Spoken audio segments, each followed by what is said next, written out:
guys, welcome to Cyber Fit Lorette. In today's edition of Cyber Talk, I'll be sharing with you guys tips on how to break into your first role in any chosen career path. I'll also be sharing alongside with it my personal journey, my story, how I was able to get an entry-level role in cybersecurity even before I graduated from my master's degree coursework that I was doing back then in cybersecurity. So if you are ready like myself, grab yourself a drink, get comfy, and let's get right into it. 1. Have a life before your breakthrough. Why do I say this? Because I see most people, because they are looking to break into real estate, they just don't want to do anything aside from real estate. They find any job that doesn't have anything to do with real estate irrelevant. It doesn't work that way. If you're looking to break into your dream career, make sure you have a life before that. Make sure you're doing something. Do not ignore little opportunities. Do not look down on the days of your little beginnings, because all of this will help to build you towards achieving your goal, right? So whatever it is that you're looking to break into, make sure you have something doing. Make sure you're working, no matter how irrelevant the job is to your chosen career path. No job is a waste. No experience is a waste, right? So go for it. If you're looking to break into the marketing sector and you find jobs where they might need you to work in a pizza shop, go for it. For example, my life before cybersecurity, right? I was working in the healthcare sector.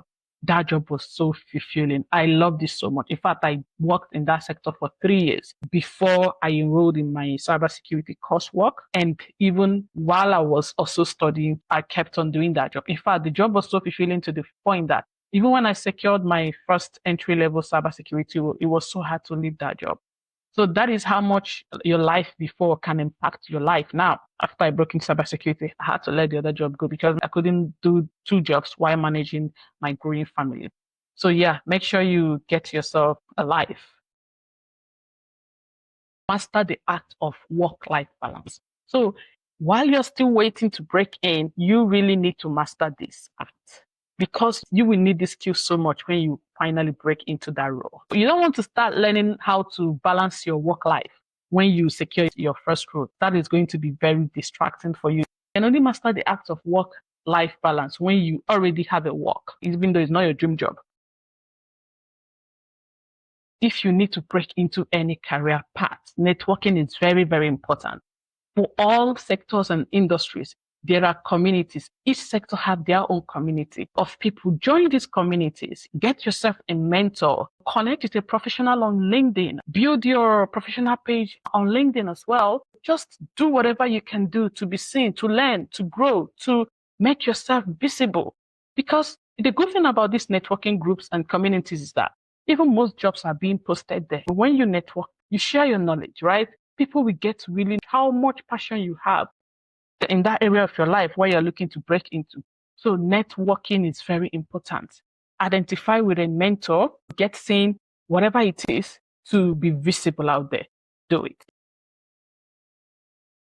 I was very scared about starting to apply. It didn't even cross my mind that I should start applying even before I graduate.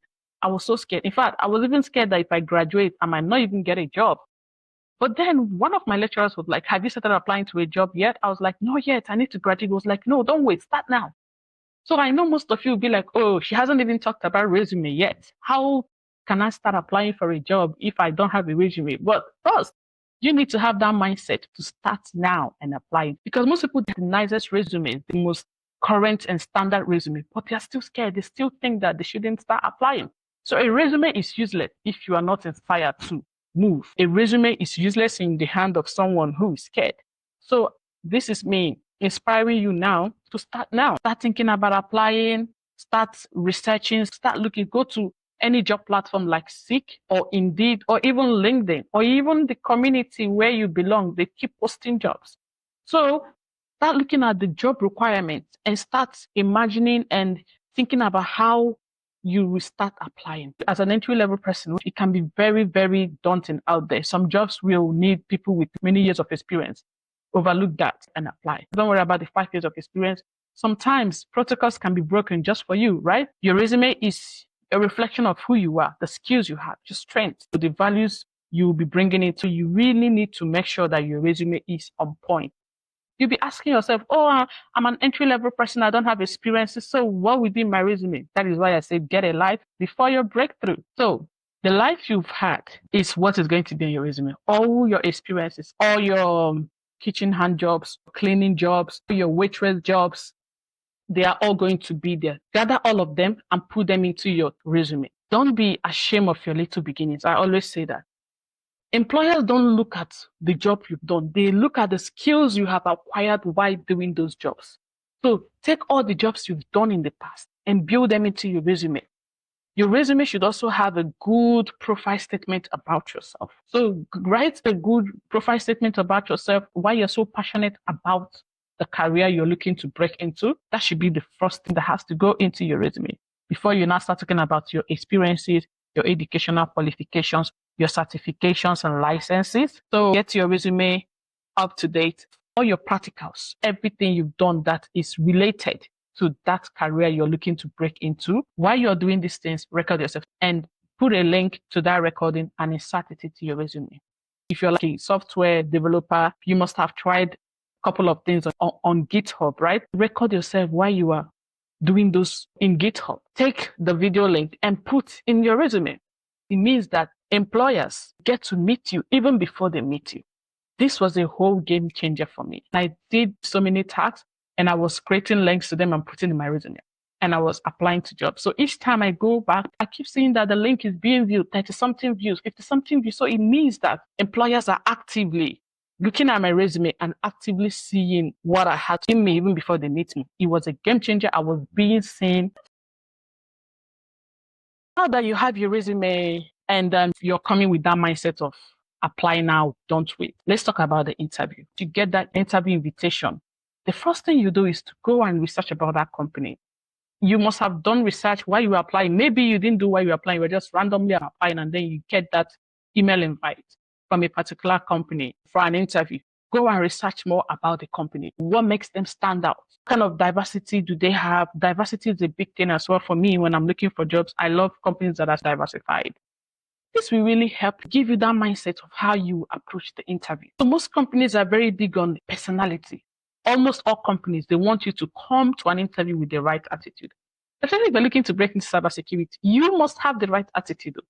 Cybersecurity needs you to be a people's person. You can't just come with all this. The interviewers will see it. No matter how cheerful, no matter how much you try to hide it during your interview, they can still tell. Most companies that are very big on looking out for characteristics and personality trait in people, because now they've seen your resume, your skills, your qualification. They want to see you, to know you, talk to you. And some personalities show when you talk to somebody, right? Personalities don't show on paper. It's when you actually get to meet somebody.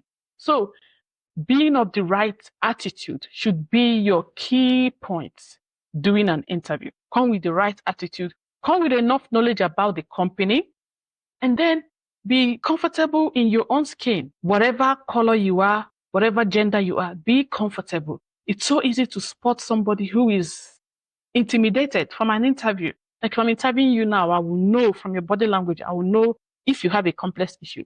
Companies don't want to hire people with complex issue because sometimes it's hard to retain those people. So companies want to hire people that they could actually retain, people that bring in good energy, people that bring in breath of fresh air into the company. So go to your interviews with the right mindset. I must say again, with knowledge about the company. When I received that interview invitation with the company I currently work in right now, I just went and I researched about them because it's a cybersecurity role. So I went into their security posts in their page, how much they take security serious. Some companies want to hire cybersecurity professionals, but they don't take cybersecurity serious. Working in these kind of companies, you're just going to waste your time because no matter the project you bring, no matter how much topics you push, they are always going to turn it down because cybersecurity is not their thing. They just want to answer that they have cybersecurity professionals on paper. It's just for their own image. So I went and researched and I saw that cybersecurity is a big thing for them. So what I did was I just went into that interview because then that interview I had it in my son's room. He was 10 months then. So I just positioned my camera and behind me was my baby's cot. And when the interview started, the interviewers, they were like, oh, is that a baby cot in your background? I was like, yeah, oh, I have a little one. He's 10 months old. They were like, you're a new mom. you're studying towards your master's degree in cybersecurity. You've done all of this practical work. You are also working as a caregiver in healthcare sector. How are you able to multitask and still work? If I told them, well, it's not about sacrifices, right? You have to sacrifice to get something. I'm at the foundational level of my career and I need to build it because with a good and a solid foundation, the building will definitely stand. So I need that strong foundation to build. And they were so happy with that response.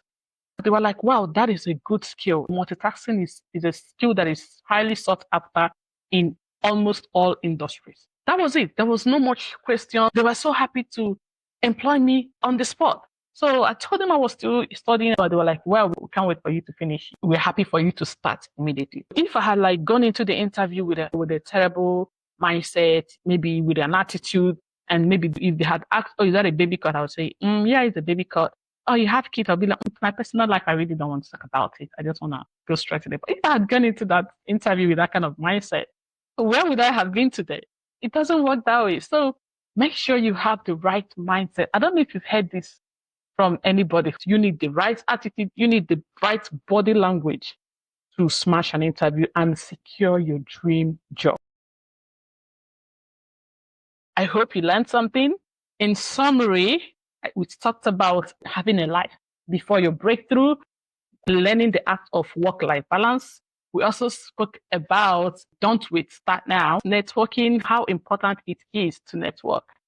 Your resume, how to build your resume. And lastly, we spoke about the interview. So I hope with these tips and with my own personal experience that I've shared, this will help you. In case you've been trying something else, just try to implement these few tips of mine and see if it can be a game changer for you, like it was for me. If you like this video up to this point, please don't forget to hit the like button and also subscribe. If you were in your journey to breaking into your dream career or you've already had that breakthrough, please let me know how you were able to do it. If you found this video inspiring and relatable, let me know your thoughts in the comment section. And I hope to see you guys in the next video. Until then, stay blessed, stay happy. Bye.